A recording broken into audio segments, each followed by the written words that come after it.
Pemirsa, Menteri Pendayagunaan Aparatur Negara dan Reformasi Birokrasi Yudi Krisnandi berjanji akan menjatuhkan sanksi tegas terhadap pegawai negeri sipil atau PNS yang terlibat menjadi tim sukses pada Pilkada Serentak tahun 2015.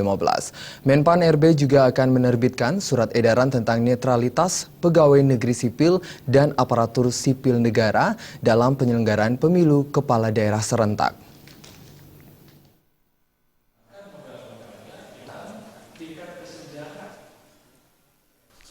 Netralitas pegawai negeri sipil atau aparatur sipil negara dalam menyelenggarakan Pilkada Serentak tahun 2015 kembali disorot setelah adanya laporan PNS di Kabupaten Bantul dan Sulawesi Selatan yang didapati hadir dalam acara deklarasi salah satu pasangan calon bupati.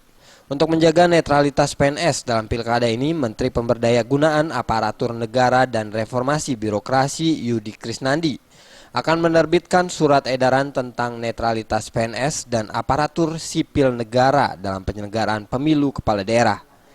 Yudi menyatakan netralitas PNS secara jelas telah tertuang dalam Undang-Undang Nomor 5 tentang Aparatur Negara tahun 2014 dan Undang-Undang Otonomi Daerah Nomor 3 tahun 2014. Jika terbukti ada PNS yang ikut terlibat dalam kampanye maupun menjadi tim sukses pasangan calon, pihaknya tidak akan memberi peringatan, namun langsung menjatuhkan sanksi tegas bagi PNS. PNS itu kan harus netral betul-betul, tidak boleh ikut kegiatan kampanye, tidak bisa jadi anggota tim kampanye, tidak boleh menggunakan fasilitas negara, tidak boleh, dan sanksinya itu tidak ada sanksi ringan, tidak ada peringatan dulu, tidak langsung sanksinya sanksi sedang, yang bisa penundaan promosi jabatan, penundaan pemberian tunjangan, penundaan kenaikan kepangkatan, ya bisa dimutasi. Selain itu, Kemenpan RB juga telah membuat tim khusus yang bekerja untuk memantau netralitas PNS di seluruh kabupaten kota yang menyelenggarakan Pilkada tahun 2015 ini. Tim tersebut nantinya akan melaporkan adanya tindakan PNS yang terlibat langsung dalam proses Pilkada Serentak.